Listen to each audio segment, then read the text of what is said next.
इस्लाम की सबसे बड़ी देन जो इस देश के 90% मुसलमानों को नहीं पता है। गाइडेंस इतनी जबरदस्त। ये जो मुझे पत्थर मार रहे हैं ना, किसी दिन यही हमारे पैरोकार होंगे। आपको इनसे सीखने का मन नहीं करता। बहुत महान था, एक बार आसमान में से उंगली डाल के छेद कर दिया था। आज सबसे ज्यादा एजुकेशन में हिंदुस्तान में कौन पिछड़ा? मुसलमान। कोई बुनियादी दिक्कत है जिस पे लोग जा नहीं रहे। इस्लाम की सबसे बड़ी देन जो इस देश के 90% मुसलमानों को नहीं पता है। राजनीति में इस्लाम की सबसे बड़ी देन, राजनीति में नहीं पता, वो है एनलाइटेंड एरिस्टोक्रेसी। ये इस्लाम की सबसे बड़ी देन है, एनलाइटेंड एरिस्टोक्रेसी। और इसमें दो नाम इतने महान हैं, एक अल हारून और दूसरा उसका बेटा अल मामून। सर पढ़िए कभी इनके बारे में। 90% मुसलमान औरंगजेब का नाम जानते हैं, इन लोग का जानते ही नहीं। औरंगजेब बड़ा बढ़िया आदमी था, चच्चा थे तुम्हारे ना। भाई साहब वो महान आदमी था, हाँ बहुत महान था। एक बार आसमान में से उंगली डाल के छेद कर दिया था, वो बाद में नासा वालों ने भरा। ये इन्होंने एक डिपार्टमेंट बनाया सर बगदाद में, बैतुल हिकमत। पर मुसलमानों से कुछ बोल दो, नाराज हो जाते हैं। संगी है, संगी संगी संगी है ये। हाँ, बैतुल हिकमत सबको बुलाया सर, पूरी दुनिया के विद्वानों को। ये इस्लाम की राजनीति को सबसे बड़ी देन है।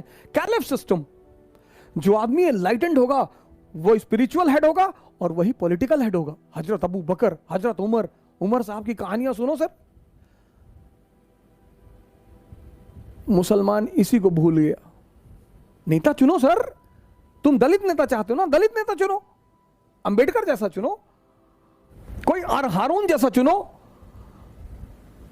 पढ़ो इस आदमी का इतिहास, लिटरेचर में कंट्रीब्यूशन, साइंस में कंट्रीब्यूशन, डेवलपमेंट में कंट्रीब्यूशन, पॉवर्टी में कंट्रीब्यूशन। नहीं वो आरएसएस वाले जो है मुसलमानों के पीछे 2014 में आए, 2014 में आए। उससे पहले की कंडीशन देख लो, सच्चर कमेटी की रिपोर्ट। अरे नहीं, वो आप नहीं समझ पाएंगे। और 1870 में एक किताब आई हिंदुस्तान में, द इंडियन मुसलमान, बड़ी इंपॉर्टेंट किताब, द इंडियन मुसलमान। और इस किताब जो है, इस किताब ने कहा कि 80% मुसलमान इस देश में पिछड़े हुए हैं, गरीब हैं। 80%। 1870 में तब तो आरएसएस नहीं थी,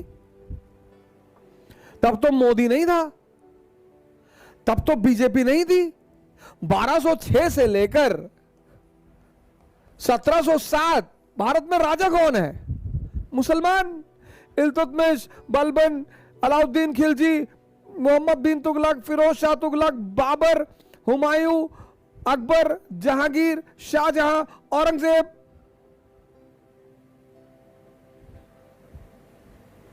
तो ये कैसे हो गया? मैंने बड़े सारे मुस्लिम इंटेलेक्चुअलों से सवाल किया, मौलानाओं से कहा, मैंने कहा चाचा ये कैसे हो गया? नहीं वो जो है वो कुछ दूसरा मसला है, वो आप नहीं जान पाए। नहीं कैसे हो गया? तब तो ये लोग थे नहीं, ये कैसे हो गया? इसका मतलब कोई बुनियादी दिक्कत है जिस पे लोग जा नहीं रहे हैं। यह मकसद है मेरा आपको इस कहानी सुनाने का।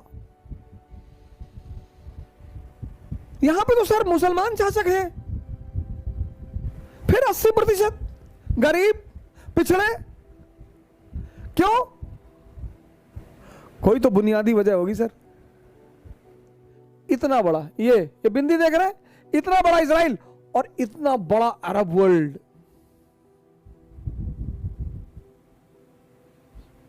सर आपको शायद ही ये बिंदु दिखाई पड़ रहा हो। इतना बड़ा इजराइल और इतना बड़ा अरब वर्ल्ड। दुस्साहस देखिए इनका। आपको ये आकर्षित नहीं करता? आपको इनसे सीखने का मन नहीं करता? गाली देना किसी समस्या का समाधान नहीं है। हमारे बड़े सारे मुस्लिम भाई हैं, उनको मैं देखता हूं किसी को तुरंत गाली देने लगते हैं। तारिक फतेह चोर है, अच्छा क्यों? वो आर्रा का एजेंट है, अच्छा हिंदुस्तानियों का एजेंट है, तो क्यों नहीं बहस करते हो उससे जाकर? करो, उसको साबित करो कि तुम गलत हो, उसको बुलाओ किसी मजलिस में, उसके तर्कों को काटो। नहीं नहीं वो शैतान का आदमी, शैतान इबलीस का आदमी। और जब भी तुम किसी को गाली देते हो तो एक बात तो स्पष्ट हो जाती है कि तुम उससे मुकाबला करने में सक्षम नहीं हो। Whenever you are abusing someone, then it is explicitly clear, explicitly, that you are not in a situation to compete with that person. पूरी दुनिया की अर्थव्यवस्था यहूदियों के हाथ में है सर। इतना ऑयल रिजर्वायर होते हुए तुम उनके गुलाम हो। 48 में मारा, 56 में मारा, यम किप्पुर के वॉर में मारा, 6 डेज वॉर में मारा, तुम्हारे घर में घुसकर तुम्हारा बेड़ा उड़ा देते हैं, स्विस कैनाल पे कब्जा कर लेते हैं, इजिप्ट की एयरफोर्स पूरी उड़ा देते हैं। तुम्हें यह चीज आश्चर्य नहीं करती? बस गाली ही देते हो। कि इस्लाम की सबसे बड़ी राजनीतिक देन है एनलाइटेंड एरिस्टोक्रेसी। एनलाइटेंड एरिस्टोक्रेसी, उसमें जिन्ना जैसे लोग कहीं नहीं बैठते सर, वो बैठते ही नहीं। इस्लाम की जो सबसे बड़ी राजनीतिक देन है वो है एनलाइटेंड एरिस्टोक्रेसी। और सर इस्लामिक स्टेट ने इतनी यूनिवर्सिटियां खोली, इतनी वर्ल्ड फेमस सर, 5-6 नाम तो मैं आपको गिना देता हूं। Baghdad, Cairo, Barcelona, Seville, Damascus, ये सब फेमस इस्लामिक यूनिवर्सिटियां थी। रेनेसांस की जो पृष्ठभूमि बनी ना सर, वो इन्हीं यूनिवर्सिटियों में बनी सर। इन यूनिवर्सिटी में पढ़ने के लिए लोगों का सपना होता था कि हम इन यूनिवर्सिटियों में पढ़ें। अगर इस्लाम का इतिहास देखा जाए 8th सेंचुरी से 15th सेंचुरी, और सुप्रीम अचीवमेंट सर, गाइडेंस इतनी जबरदस्त, एनलाइटेंड एरिस्टोक्रेसी। राम एनलाइटेंड है, मोहम्मद एनलाइटेंड है, गुरु गोविंद सिंह एनलाइटेंड है। औरंगजेब ने पूछा आप संत हैं, आपने हथियार उठा लिया क्यों? और ये आप दाढ़ी और बाल क्यों रखते हैं बड़े बड़े सन्यासियों की तरह? बोले हम सेंट वॉरियर्स हैं, हम धर्म के लिए लड़ते हैं। धर्म मतलब सिखिज्म नहीं, धर्म मतलब मानवता।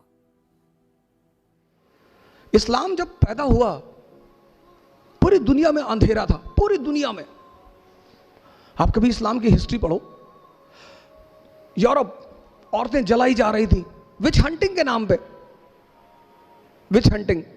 हिंदुस्तान सती प्रथा, चीन में तो लड़कियों को ऐसे ही मार डालते थे। पूरी दुनिया में अंधेरा, और उस अंधेरे में मोहम्मद साहब लैंप लेकर खड़े हुए। इस्लाम, प्रेम, मैसेज। हुजूर साहब गुजरते थे एक रास्ते से, कोई महिला उनके ऊपर डेली कूड़ा फेंकती थी।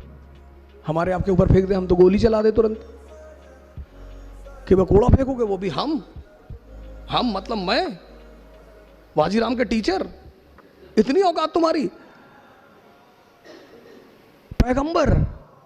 पैगंबर, हम तो उसके सामने कुछ है ही नहीं।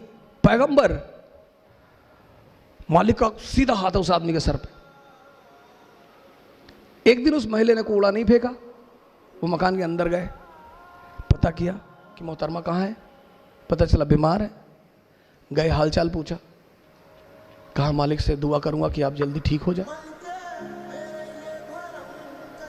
ये है, ये हमसे लोग पूछते हैं, मैं मेडिवल इंडिया पढ़ाता हूं, लोग मुझसे पूछते हैं इस्लाम इतनी ऊंचाई पे कैसे था, मुसलमान इतनी ऊंचाई पे कैसे थे? स्पेन से लेकर चाइना सी, कैस्पियन से लेकर हिंदुस्तान, पूरे इलाके में मुसलमानों का कब्जा। क्यों? क्योंकि वो अपने उस वक्त पैगंबर को समझते थे। कि जीतने के सिद्धांत क्या है। जीतना तलवार से नहीं, तलवार से तो लूटा जाता है। चोर किस चीज का इस्तेमाल करता है? तलवार का। ये मैसेज है, मैसेज। इकरा शब्द फैजल साहब ने लिया कि सर हम तो अपनी इंस्टीट्यूट का नाम इकरा रखेंगे। मैंने कहा बिल्कुल। मैंने कहा, इन्होंने मुझसे पूछा कि हम इंस्टीट्यूट का नाम क्या रखें। हमने कहा इकरा रखो, बड़ा अंधेरा है दुनिया में। इकरा मतलब पढ़ो। आज सबसे ज्यादा एजुकेशन में हिंदुस्तान में कौन पिछड़ा? मुसलमान। पैगंबर हमारा कह रहा है, हमारा, वो हम सब के पैगंबर है, किसी खास विशेष के नहीं है। वो कहता पढ़ो, समझो। तैफ शहर का नाम सुना होगा, काफी लोग बैठे हो। तैफ, वहां के लोग हुजूर साहब को पत्थर मारते थे, गाली देते थे। जिब्राइल साहब ने हुजूर साहब से कहा कि कहो तो, तैफ शहर 2 पहाड़ों के बीच में है, तो उन्होंने हुजूर साहब से कहा कि कहो तो दबा दूं। अरे बोले नहीं, जाने दो। ये लोग ये जो मुझे पत्थर मार रहे हैं ना, किसी दिन यही हमारे पैरोकार होंगे।